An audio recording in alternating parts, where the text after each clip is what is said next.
இந்த பேப்பரை பார்த்துருப்பீங்க. நேற்றுலேருந்து இந்த பேப்பரை போட்டு தான் அந்த கொத்தடிமைகள்லாம் பரப்பிட்டு இருக்காங்க. இந்த விஜய் அண்ணன் வந்து இந்த பேப்பரை பார்த்து தான் பேசுகிறாரு, இந்த பேப்பரை பார்த்து தான் சிரிக்கிறாரு, இந்த பேப்பரை பார்த்து தான் அழுகுறாரு, யாரோ ஸ்கிரிப்ட் எழுதி கொடுக்குறத வச்சு தான் அவர் எல்லாமே நடிக்கிறாரு, யாரோ ஸ்கிரிப்ட் எழுதி கொடுக்குறத வச்சு தான் பேசுகிறாருன்னு சொல்லி பரப்பிட்டு இருக்காங்க. பொய் தகவல் பரப்பிட்டு இருக்காங்க இந்த திமுக கொத்தடிமைகளாம். ரெண்டா கொத்தடிமைகளா? உங்களுக்கு பேஜ் நம்பர் 17ன்னு போட்டு டைப் பண்ண தெரிஞ்ச உங்களுக்கு அந்த 1ஆம் நம்பர் பேஜ்லேருந்து அதுக்கப்புறம் இருக்க 17வது பேஜ் 16வது பேஜ் வரைக்கும் எங்கடா போச்சு? கரெக்டாக ஒரு அழுவணும்னு சொல்லி எழுதியிருக்கிறத மட்டும் அந்த பேஜ் மட்டும் எங்கேருந்துடா உங்களுக்கு கிடைச்சிச்சு? ஏன்னா உங்களுக்கு 200 கொடுத்த காசுக்கு உங்களால் ஒரு பேஜ் தான் டைப் பண்ணுவீங்க. 200 தானே உங்களுக்கு கொடுக்குறாங்க. அந்த காசுக்கு வந்து ஒரு பேஜ் தான் உங்களால் டைப் பண்ண முடியும். இந்த அதுக்கு நீ இவ்வளோ மொத்தமான அரசியலடா பண்ணுவீங்க?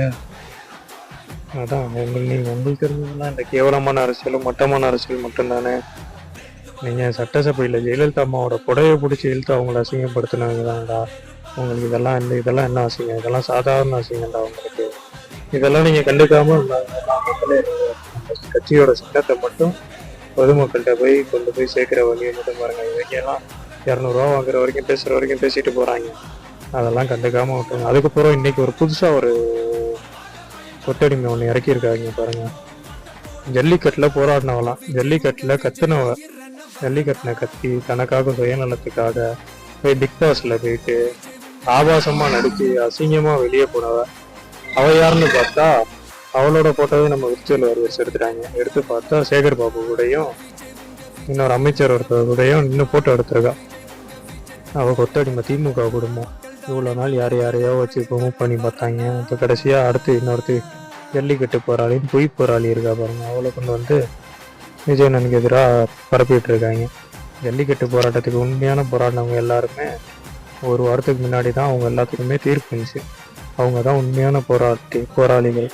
அவங்களுக்கு சாதகமாக தீர்ப்பு வந்து அவங்க எல்லாருமே அந்த இதுலேருந்து விடுதலையானவங்க. அவங்க தான் ஜல்லிக்கட்டுக்காக போராடினவங்க. ஜல்லிக்கட்டுக்காக நீ போராடினில, உன் மேலே ஏதாச்சும் ஒரு வழக்கு போட்டிருக்காங்களா? ஏன்னா நீ வந்து சும்மா கூட்டத்துக்காக கட்ட வந்துட்டு உன்னோட சுயநலத்துக்காக நீ பிரபலமாயிட்டு போயிட்டு அங்கேயும் போய் ஒன்றும் இல்லாமல் தான் போனேன். இவங்க கொத்தடிமைங்க ஒவ்வொரு ஆளையாக புதுசாக இறக்கிட்டு தான் இருப்பாங்க. யாருக்கு எதிராக எத்தனை பேரை நீங்கள் கொண்டு வந்தாலும் மக்களோட சக்தி வந்து எப்பயுமே விஜயன் நம்ம தான் இருக்கும். அதனால் இந்த தொண்டர்களை நீங்கள் என்ன பண்ணுறீங்கன்னா மக்கள்கிட்ட கொண்டு போய் விசில் சின்னத்தை சேர்க்கறதுக்கான வழியை மட்டும் பாருங்கள். இவங்க பேச இவங்க நெகட்டிவாக பேச தான் இன்னும் விஜயன் வந்து சப்போர்ட் ஏறிக்கிட்டே போகும்.